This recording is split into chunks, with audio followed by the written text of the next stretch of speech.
Tonight, we are discussing 20-year-old University of Pittsburgh student Sudiksha Konanki, who went missing while in the Dominican Republic on spring break.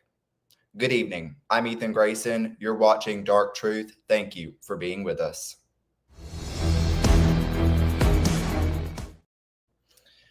Now, with us to break this down, we have a very special guest, someone with decades of experience in this type of matter. You may have seen him when he investigated the Natalee Holloway disappearance. Now, he has been on Court TV, Nancy Grace, ABC, Fox, and numerous others. And tonight he is here to help us break down this new mystery. Coming up is T.J. Ward, private investigator with decades of experience in this, joining us to break down this case.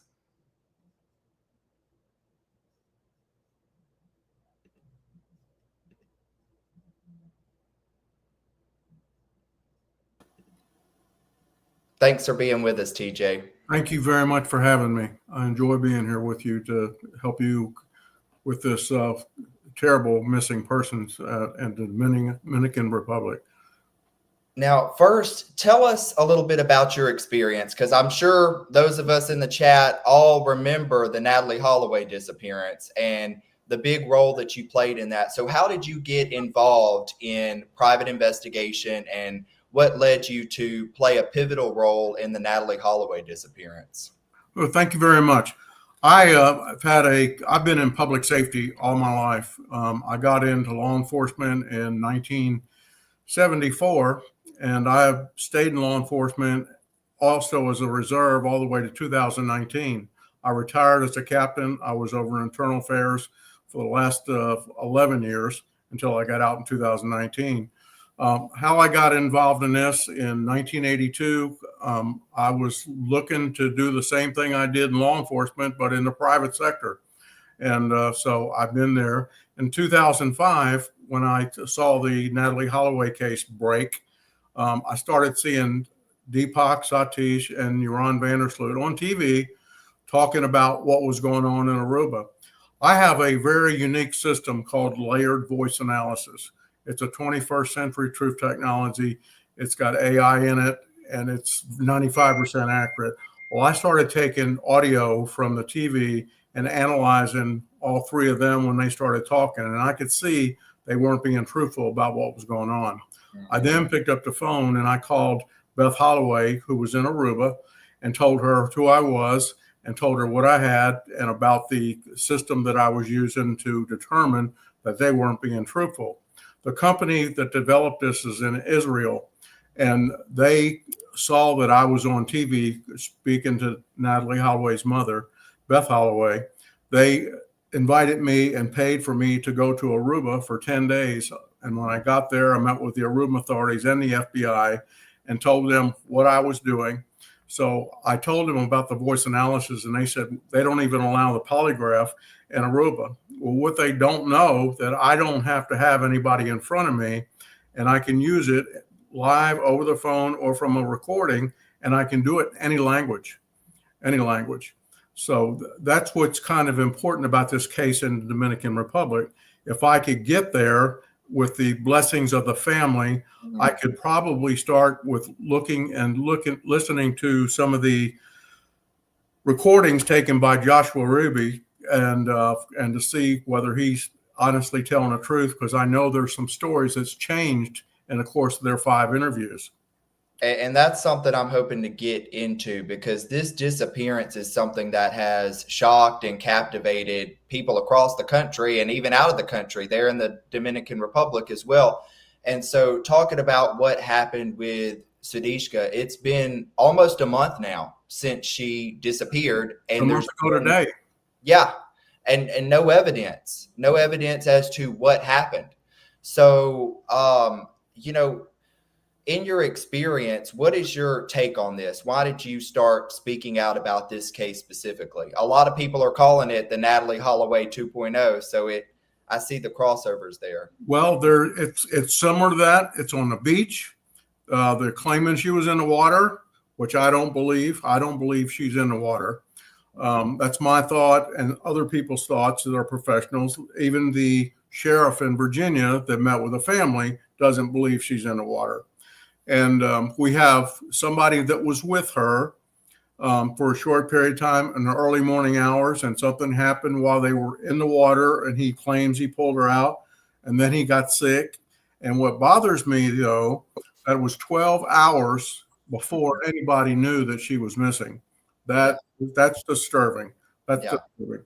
And now we have some video from the bar when they were in the bar prior to going to the beach. So that's some of the other questions I would have to look at. I wish the family, and I don't know why they would want to just roll their daughter off and want the government there to give them a death certificate about their daughter. It's unbeknown to me. I think they're convinced by the Dominican Republic law enforcement that she drowned in the water. Mm-hmm. And all the searching that was done in the boats, scuba divers, aerial support, drones, there is no evidence. Even if she was in the water and she got disturbed by the animals in the water or whatever, there would be some evidence of her clothes or something would wash up to give us some indication that she's in the water. So from that point on, from 12 hours from his story that she went missing, and he was finally told somebody about it, mm-hmm. and then there's no evidence in the water. Then they interview him 5 times. I'm a little concerned about what's going on. My first impression, the fact that I've thought for sure they would bring me on board. And it's not about money, because if I could have their blessing, I could raise money through GoFundMe to pay for me to go there.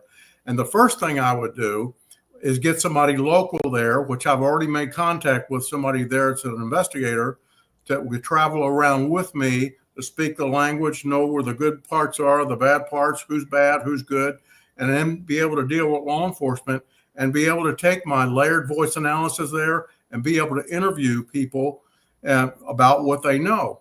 And I can tell you this, some people in these type cases don't like to deal with law enforcement.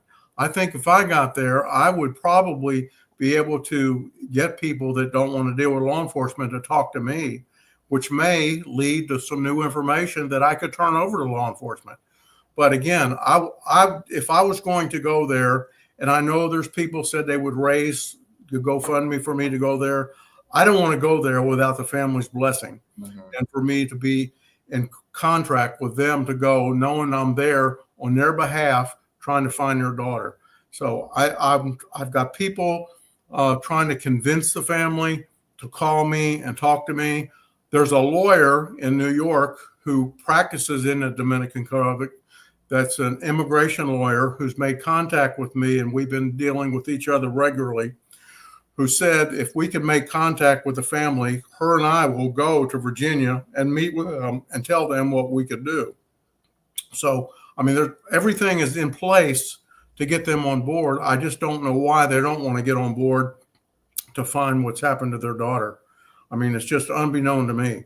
I mean, Beth Holloway spent 2 years on that island with me back and forth 10 times trying to find out what happened to their daughter. I worked on that case for 18 years, and finally justice was served.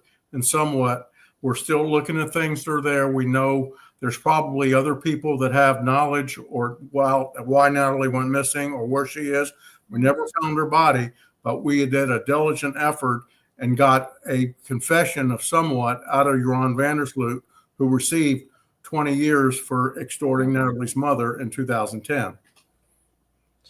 I think that the Natalee Holloway case just kind of emphasizes the point of this case here, and the fact that it's been a month now and there's been an extensive search. And that's something that I explained to people in discussing this case. They had dogs on the ground. They had law enforcement agents, people from the FBI. And then I read that Interpol was helping get the word out about this. And in your experience, because this did happen at the beach and a lot of people believe she drowned, and that seems to be the narrative that the authorities are portraying. But in terms of someone going out into the ocean and fatally drowning, what is the odds of them turning up? You know, what would happen? I mean, is it possible that her body was just taken out to the ocean and nothing would ever come up about it? I still think there would be some evidence somewhere that'll pop up. But let me tell you this. Right now, law enforcement, and she's on the missing persons list nationally that she's missing, and law enforcement still has to deal with this. Trust me, if I went to the Dominican Republic, the media would come back. We need to keep this case publicly known. There may be somebody out there that knows something and, again, doesn't want to deal with law enforcement, but will deal with me. If they hired me and I went to the Dominican Republic, you can rest assured that the media is going to be right behind me. And we can keep this case active, open, and try to find new information that might lead us to where she is. Even if I'm not disputing the fact that she may be in the water, but from my belief, from my experience in 43 years, I don't think she's in the water. I really don't. And that's something that I believe as well, but having your expertise and input on it kind of reiterates that point to all of us who don't think she's in the water or think if she was drowned, she would turn up. And one thing that's bothered me with this case most of all was the conflicting statements by the last person to see her alive. That's exactly that, and that's something that I think with your abilities, you would be able to kind of get in there and analyze the situation and see, because looking at this, you can see where the resort is at, and then you see them two going down to the beach together. Now you know there's another piece of the puzzle that's up now. It's the bar. Did you see when she was supposed to get sick? You see, there's every person that was in that bar with them needs to be found and interviewed. There's something that could have transpired in that bar. She could have been poisoned. Somebody could have put something in her drink, the same way that we suspected happened to Natalee Holloway. There was something put in her drink. Somebody could, you notice she got sick right shortly after she was in the bar. There was other people in the bar. Matter of fact, there was two guys in the bar that were seen walking behind them when they were in that video walking to the beach. The same two guys, and they need to be found. We need to ID who they are. So we're getting pieces of puzzle that are now coming up, and there's probably other things that we don't know about yet. So I just wish the blessing of the family would come out and want to talk to me and want to hopefully get involved. It's not going to cost them any money, because I can tell you, I can raise the money very quickly with a GoFundMe. There are people all over this country would love to find out what's happened to this, to help this family bring their child home or find the truth of where they are, where she is, or what's happened. Yeah. Because looking at that photo of the resort and how distant it was from the ocean, it would be a walk to walk down there and then to walk back. Exactly. And so in one of his statements, he said that he was throwing up and then he looked back and she just disappeared. So he assumed she walked back to the hotel. Well, it's not just a few steps back to the hotel. It would be it's a trek back up to the hotel. So in the time that he was throwing up, I think if he turned around, he would still be able to see her in the distance. So I think something could have happened here. You're exactly right. And something that needs to be found. We need to find that out. We need to run. I want to tell you something else that happened about 10 days ago. You know, all the media attention that I've gotten from this to keep this story alive. I received another phone call from a family in Hawaii. I don't know whether you know this or not, but there is another girl missing from January the 17th on the beach with her boyfriend. The boyfriend went into the water. They found remains from him. Apparently a shark or somebody got him, but she's missing. Same way. Same exact thing. Same Natalee Holloway. Now this one in the Dominican Republic. Now we have somebody missing. Her name is Samantha Chung, Chun. And you might want to look that up. The families called me. And I told them I would be more than happy to come to Hawaii and see if we can deal with that case also. Do you know Hawaii is one of the biggest abduction states in this country? One of the biggest. and where people go missing. And so there's something a little strange about this case also that I wanted to bring to your attention. You may want to look into. So now we have 2 people missing from the United States that I know about.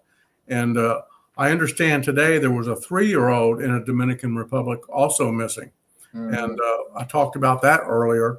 And so hopefully they'll find that child. And something just doesn't sit right with me in terms of the resort as well. It was spring break, and we all know what happens on spring break in terms of people flocking to these beachside resorts. Exactly. So, what they don't understand is what they need to check, and before they go there, they need to see what the United States has put out about these resorts, how dangerous they are. And this resort is already on the list of the United States of being a dangerous place to be, with robberies, kidnappings, and so on and so forth. So let's take what's going on here. We haven't seen any evidence yet about this woman being in the water.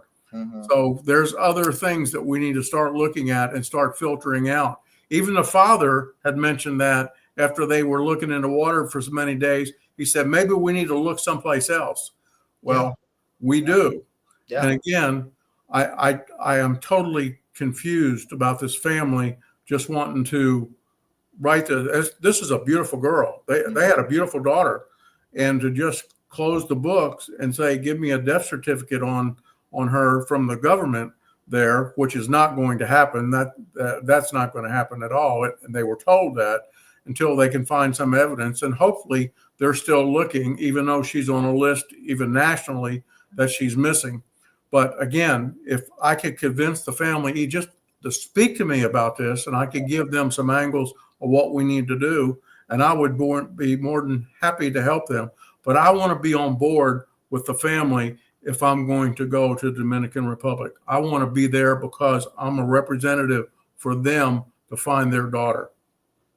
And that's one thing I think maybe they've gotten some information that's misguided them, because they were in the Dominican Republic hugging the only person of interest, which his stories are what made him suspicious to me. And in addition to that, what do you think of the authorities clearing him as a person of interest when there is no evidence there? I mean, there's no body, there's no, there's hardly any evidence. So it's hard for me to see him cleared when we still don't know what happened. Well, he's still, in my eyes, he's still a person of interest. I'm not accusing him of doing any wrongdoing, but there are still things that need to be looked at. Again, I told you about, now we have something about the bar. We have to look into him, and I have the tools to do that. Yeah. And with my experience, and I know that I could build a relationship with law enforcement. I got 47 years in law enforcement. So I've been where they are and probably longer than they have. So I know what to look for and what we need to go after. If they will cooperate, they don't need this for their people coming to visit their island. This needs to be cleared up. They don't need problems with this. I mean, they're making their money from people coming to their island. And they had a big problem with Aruba when all this was going on with Natalee Holloway. The media stayed there for 2 years, along with Beth Holloway staying there. And I'm sure that it caused them tourism issues. And this country doesn't need that. And if they would get me there and know that I'm there to find this lady and help them with their investigation, that'll be a blessing for them, along with a blessing for this family. Have closure. And that's one thing I took especially note of when this case happened. You got statements from the president of the country. You got statements from their national police. So they were very involved from the beginning, trying to figure out what happened and get it handled, because it's spring break. It's almost summertime, and tourism makes that economy. All those resorts, I mean, they wouldn't even be able to be there and survive if it wasn't from people coming from outside of the country in to stay at those resorts. And since that happened, there has been several people on social media sharing stories about that specific resort, and then some of the resorts along the beach line there, and stories about employees and stories about suspicious people who've been interacting with those resorts. So I think that this case is really stirring up a lot of worry and fear out of people because there's no closure for the family and no closure for people who've taken an interest in this case. This system that I have is a 21st century truth technology for law enforcement. I have sold several systems to law enforcement here in the U.S. And what's good about it is that it was developed by a firm in Israel, and there's 14 other countries that utilize this, including India. India uses the voice analysis with their law enforcement. So it's not something that they've developed this in 2000. They just upgraded it here in the last 3 or 4 months, and I have the upgraded system that's got AI in it now. So there's things that I can see on this system. I can see when I I can take it live from a recording or over the phone, and I can tell you if you're telling the truth or if you're hiding something. I can see it, and this is a tool that can be utilized in the Dominican Republic, and I can analyze and do this and help their law enforcement with this case. Yeah. And but again, I want the blessing of the family to bring me on board to go there and look for their daughter. So currently you've reached out to the family and you're just kind of waiting to hear back from them to hopefully get connected and officially involved in this case. The lawyer that's helping me in New York has reached out to them. I have sent them 2 letters. I spoke to the mother the first day she was with the sheriff in Virginia, and she was in his office when I called her. She answered the phone, and I told her who I was. I told her what I've done, told her I was the investigator in Disappearance, Natalee Holloway. And then I sent her a text with all my information, my website, who I was, my phone numbers, and I have not heard one thing from them. Now, I understand from 2 individuals who's come forth to me that one of them made contact with the family on Sunday. Okay. But again, here it is Thursday again, and I still have not heard from the family. And that concerns me. That really concerns me. And I hope you hear from them for the sake of someone who has your level of expertise and the abilities, the tools you have to be able to employ to help solve this case, because this is a case that a lot of people are still interested in. It's happened a month ago now, but there's hardly been anything besides the point that people think she drowned because she was on the beach. But what evidence is there that she drowned? Exactly. The only witness there, he said that, he didn't know what happened. And then one thing that made him suspicious to me was that he didn't answer some of the questions from law enforcement because of the advice. He got a lawyer. Yeah, he got a lawyer, and the lawyer said, "No, don't answer this. Don't answer this." So, filling in those details of what exactly happened, because in one of his stories, he believes she walked back to the hotel. Well, maybe she did start walking back. And you see there is a big walk from the beach up to the resort. It's not just a few steps and then you're right back to your room. Well, maybe she was still under the influence and sick and not feeling well, and somebody came along on the beach and helped her along. Who knows? I mean, at this point, there's a lot of things that we could think that had happened, but we don't know. We don't have the answers yet. There's no evidence here nor there. And so writing it off as a drowning when there's no evidence of that is shocking.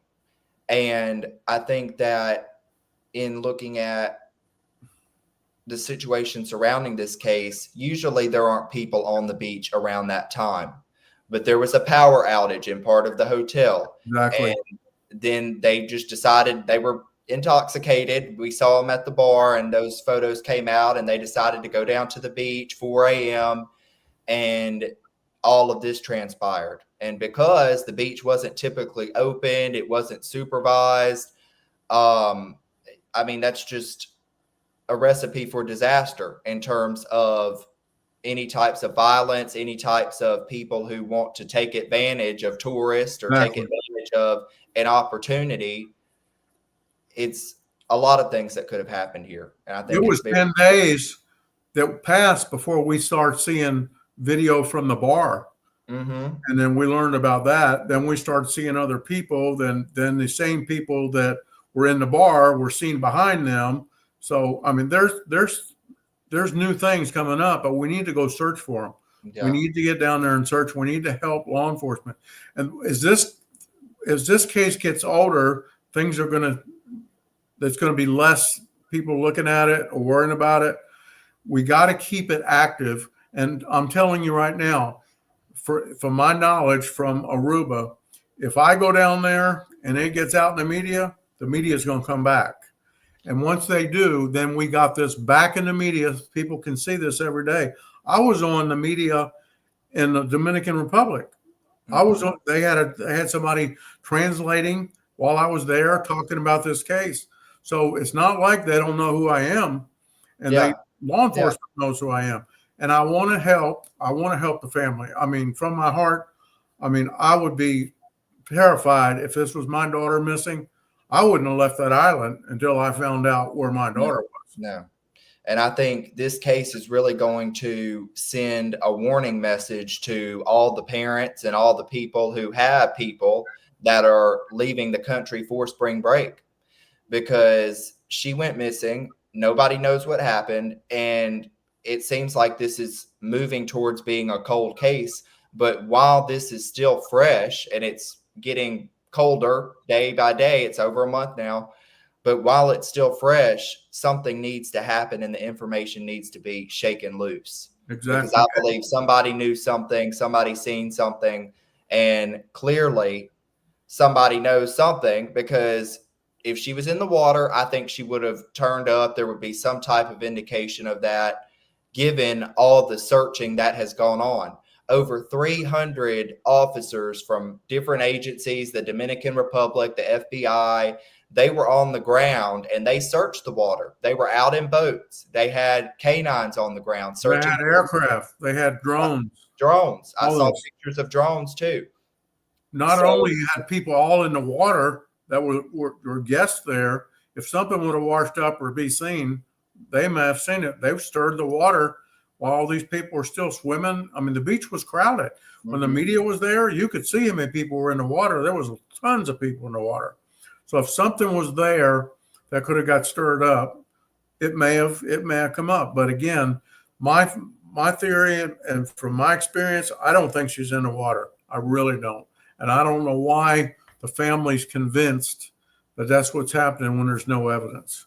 There's no evidence. And I'm surprised the authorities have, moved towards that theory. But what did you think of the authorities' action in keeping Joshua Reeby in the Dominican Republic? Because to me, that showed that they thought there was something that he could provide for them. Because if he was no use of them, why didn't the authorities just let him go back home?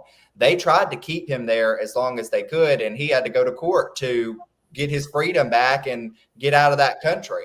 Well, the problem with the law in the Dominican Republic, the law says even a suspect, if nobody's charged, they have 48 hours, they can keep you detained. And, they detained him, for almost 10 days? Yeah. And so they violated their own law, and the courts brought that to the law enforcement's attention. So they had to call fish who cut bait. And he had a lawyer. So the lawyer was raising the issues that he's not been charged with anything, so they can't keep him from moving around. And I know that he took off and went to another country because apparently they couldn't find who had his passport. So he had to go to another country to get the United States government there to issue him a passport to be able to go back to Iowa. Yeah. And now he's back in Iowa, taking time off from school, reportedly. And, another aspect of this case that really just throws another piece of information in there that makes people consider is reportedly he had a girlfriend back home. Did you hear about this? No, I did not.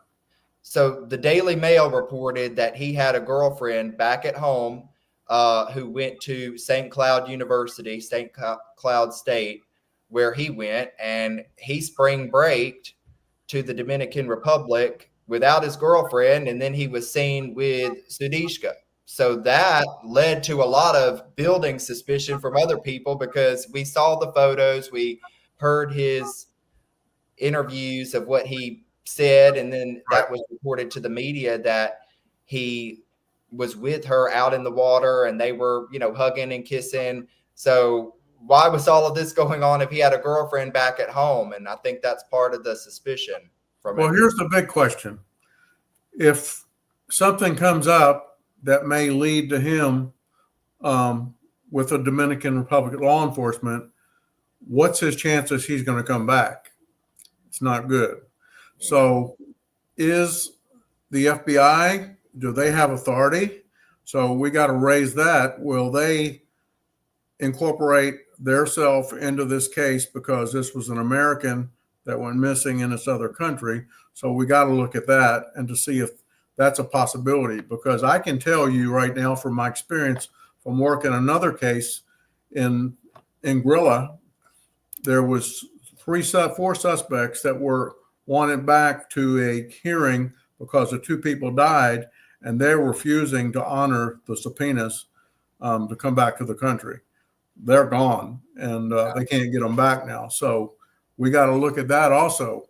So if there's something there, do I bring formal charges against him and reach out to the FBI to see if they can get him back, or extend the case to the FBI to be able to do something to him if something comes up? And again, I'm not accusing him of anything or being involved with her going missing or what happened if she's not in the water, but he's the last person that was seen with her.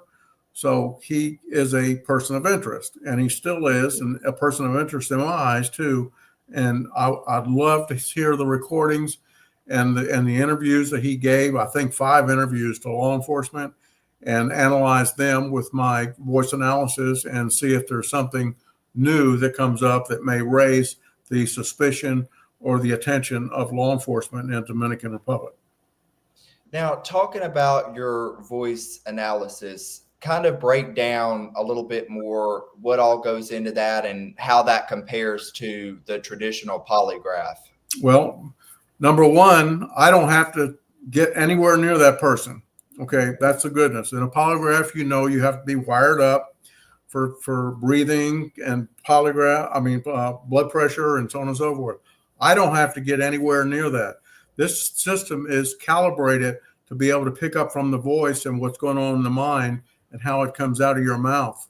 And I can see what you're not talking about or what you're being truthful or untruthful about. I can see that. If you try to intimidate the system or me, if you're crying and you're on drugs, I can see it. If you're crying that's not real, I can see that. So it's got a lot of, I can see emotions. I can see if you're lying, tell me. If you're not telling the truth, I can see. There's 7 different layers that you can see. If you go on my website at TJ TJWardPI.com, you'll see the voice analysis, and you'll see actually what it does on there and get an idea. But it works, and I've used it in law enforcement, and I used it I prosecuted 2 police officers that were covering up for drug dealers. And I sent them to prison, and along with the FBI, and they were lying under oath, covering up for drug dealers. So, but it works, and I use it. I believe in it. There's 14 other countries that use it and believe in it. Even India. That's what's interesting. And this family knows, because I told them what I have and what 21st century truth technology I had. So I don't know whether they're convinced about this individual in Iowa was being totally truthful, and that she's in the water, she's drowned, but we don't have a body. We don't have any evidence she was in the water. So there's still things that need to be looked at. Now we have people that were in a bar that needs to be looked at. There's a whole lot of things. This case is too premature to close the books. I agree that there is still a lot that needs to be looked at, and I think it's amazing how far technology has come in advancing to that level where you have that technology and the ability to employ it. So I really hope that you get to that point where we get some of these questions answered, because with so many true crime mysteries, there are so many unanswered questions. And so getting to the heart of that, answering these questions and figuring out what really happened, because Yes, it could be an accident, but if I was a family member, I'd want to know certain. And as somebody who is invested in these different true crime cases, you just want to know. I think that's kind of a human nature, is just wanting to know, answering those questions, because there's a gap here between her out on the beach and now we don't know where she is. And so just filling in that gap and figuring out what was it and what I understand that. But again, we're back to the parts of the puzzle is that the family wants to close the books on her daughter, asking law enforcement to sign off on a death certificate, which is totally off the wall to me. And I don't know if it's their culture or what's going on yet. I haven't even looked into that yet. I'm pleading with the family that I want to go to that country on their behalf and continue the search to try to find their daughter with technology I have, and work hands-on with law enforcement and see if we can gather new information. And I don't know why they wouldn't take that. I mean, there's nothing to lose. There's nothing to lose. There's a lot to gain, because there may be new evidence that I can locate, or somebody else that knows what's going on that we don't know now. And it may not, close the books about what's really happened. So I'm reaching out. If there any of your followers know this family or reach out, this is from my heart. This is what I do, and I love what I do, and I can't even imagine losing a child and shutting the books on them when in fact she may not be in the water, and we don't know that to be a fact. And I think hopefully time will tell, and hopefully the family will get to the point where they want to know and want to get those questions answered. This is not about money.